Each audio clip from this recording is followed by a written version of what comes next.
Bismillahirrahmanirrahim. Memang bersoalan kurban, saya jujur saja selama di Indonesia masih banyak salah pemahaman terhadap kurban. Dan saya pernah berkata, memang Islam kita di Indonesia Islam keturunan. Ya, jadi asal tahu saja. Ya, tapi dari segi pelajaran, mohon maaf ya kita terlalu jauh terhadap pemahaman. Yang saya maksud, kita melaksanakan sesuatu tapi kita sudah belajar, sudah tahu. Bukan hanya asal saya dengar, saya lihat, saya bukan sebatas itu. Tapi kita punya dasarnya. Dan ini kelemahan kita. Di antaranya kurban. Saya pernah mendengar, bukan malah sering mendengar, soal kurban dihitungkan beroran. Jadi keluarga, suami istri sama 5 anak berarti jumlah 7. Wajib sapi. Kalau kurang daripada itu, atau misal suami istri tidak mampu, boleh ini tahun kurban kambing atas nama suami, tahun depan atas nama istrinya. Ini hal keliru sebenarnya. Yang dihitungkan soal kurban beda sama akikah dan beda sama zakat fitrah. Zakat fitrah sama akikah terhitung beroran. Akikah laki-laki 2 kambing, perempuan 1. Kalau tidak mampu boleh. Kalau ada kembar, laki sama perempuan berarti 3 kambing. Tapi kalau tidak mampu boleh 1 kambing, tidak masalah. Yang tidak ada istilah sekarang saya kurban tapi nanti sisanya seolah-olah ada hutang sama Allah. Sesuai kemampuan kita. Di antaranya kurban. Kurban hitungannya berkeluarga, bukan beroran. Buktinya Rasulullah SAW. Dan juga cerita Nabi Ibrahim. Ketika Nabi Ibrahim mau sembelih Nabi Ismail, Allah turunkan apa? Mengganti sembelihan Nabi Ismail dengan ekor kambing dari surga. Berapa ekor kambing? 1. Padahal Nabi Ibrahim punya istri 2 dan anak. Ada istri Siti Hajar dan Sarah. Kemudian anaknya Ismail dan Ishak. Berarti semuanya berapa? 5. Kenapa Allah tidak turunkan 5 ekor kambing? Karena hitungannya memang 1 keluarga. Yang kedua, Rasul sendiri sembelih 2 kambing. Pertama, Bismillah atas nama Muhammad dan keluarga Nabi Muhammad. Padahal kita tahu keluarga Nabi Muhammad SAW termasuk keluarga besar. 11 istri, belum lagi anaknya, laki-laki sama perempuan. Ada yang hidup maupun sudah mati. Sudah termasuk semua. Yang hidup maupun mati. Yang kedua, Rasul sembelihan yang kedua atas namaku dan umatku. Umatnya berapa miliar? Cuma 1 ekor kambing. Kenapa Rasulullah SAW berkurban atas nama dirinya dan umatnya? Saya mengambil salah satu di sini tanda sayangnya Rasul kepada umatnya. Jadi saya selalu berkata, orang miskin yang tidak mampu berkurban seharusnya bangga di hari kurban. Karena Rasul sudah kurbankan duluan atas nama dia. Jadi terima kasih ya Rasulullah, ingatkan kita. Yang kita tidak mampu, Rasul sudah. Bahkan kalau Rasul sudah kurban atas nama umatnya yang tidak mampu, berarti sudah terkabul. Kita aja belum tahu kabul atau tidak kalau kita berkurban. Tapi kalau Rasul sudah terjamin makbul. Oleh sebab itu hitungan kurban itu adalah 1 keluarga. Misal bapak punya istri, punya anak. Itu kalau mampu sapi silahkan. Mampu 1000 sapi silahkan. Kalau soal kemampuan tidak ada masalah. Tapi kalau soal kewajiban, tidak ada wajib lebih daripada 1 ekor kambing. 1 ekor kambing. Misal, kalau bapak punya istri 4. Misal. Cuman ini misal. Ya. Istrinya 4. Setiap istri anaknya 10. Berarti jumlah berapa? Anak 40. Istri 4, berarti 44. Sama bapak 45. Wajib 1 ekor kambing saja. Cukup untuk semua ini. Tapi kalau soal mampu, ya silahkan. Mau 1000 kambing boleh, mau 1000 sapi boleh. Tidak ada yang melarang kalau soal kemampuan. Dan kalau kita mau sembelih, Bismillah atas namaku dan keluarga. Tidak perlu bawa data-data nama keluarga. Jadi disebutkan tukang sembelihnya ada capek menunggu sambil sebutkan nama-nama. Tidak perlu.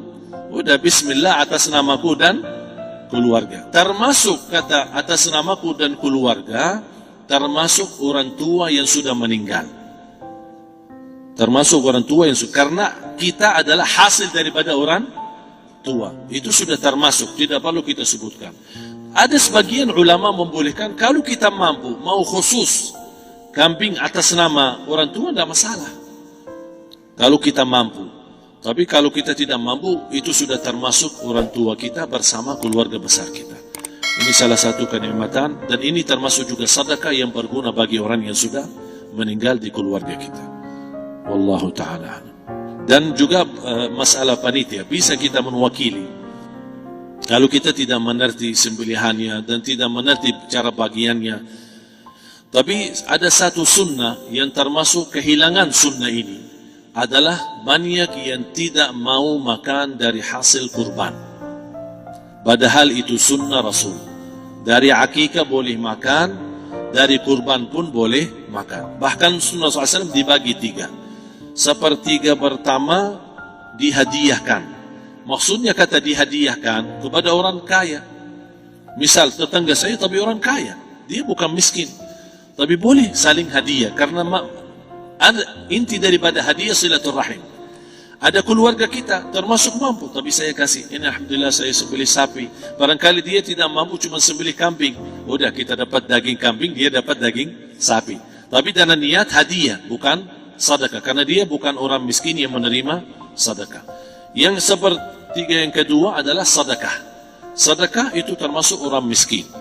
Yang ketiga, kita makan sendiri. Bahkan Rasulullah SAW selepas Idul Adha, beda sama Idul Fitri. Sebelum Idul Fitri dia makan kurma, meyakinkan batalan puasa.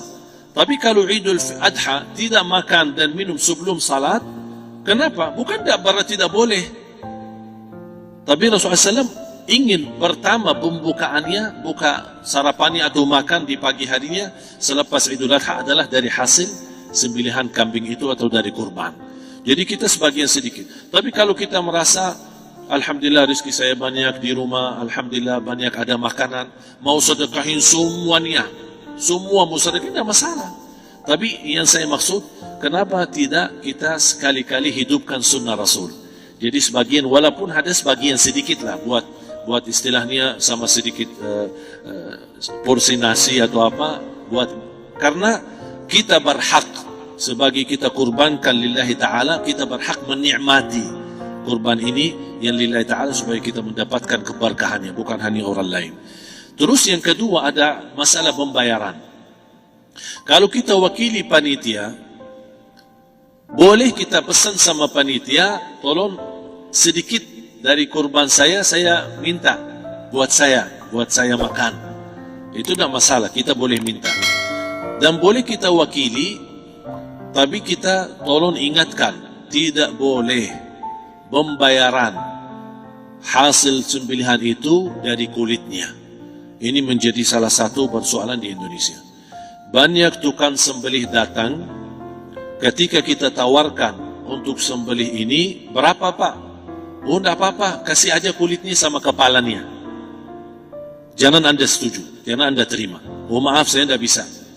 Bapak berapa ungkus sembelihannya? Kita harus sepakat dulu. Tidak, saya ikhlas, tidak apa-apa, saya ikhlasnya. Tapi yang penting, kepalanya sama kulitnya. Itu aja yang saya minta, yang lain tidak apa-apa. Tidak boleh. Tidak boleh. Kenapa? Karena ini kurban. Kata kurban berarti lillahi ta'ala, bukan untuk jual beli. Kalau kita sudah bayar dari bagian kurban, berarti bukan lillahi ta'ala. Harus kita jaga amalan itu. Tapi bagaimana cara jalan keluarnya? Kita harus sepakat, ijab kabul. Sepakat dulu, Pak, saya udah begini, saya kasih untuk sembelihan 50.000. Bapak setuju? Ya udah setuju. Selesai kan? Sudah sembelih, sudah potong, sudah semua. Lepas ini semua, kita kasih ungkus 50.000 ungkus sembelihannya. Habis itu, Pak, kulitnya sama kepala hadiah buat Bapak. Itu tidak apa-apa, tidak masalah. Tapi bukan untuk bayar sembelihan. Faham maksud saya? Harus dibedakan supaya jangan sampai amalan kita kurban, habis biaya, habis ini malah tidak diterima karena sudah kita bayar sebagian daripada kurban. Saya silahkan bayar apa yang kita sepakati, mau hadiahkan kepada dia karena kita tidak bisa guna. buat apa yang kita mau gunain kulitnya? Tidak bisa, tapi mereka buat mereka lebih berguna. Oleh karena itu kita bisa hadiahkan untuk mereka. Bahkan kita bisa juga kasih daging untuk mereka bisa menikmati sebagai sedekah. Wallahu ta'ala.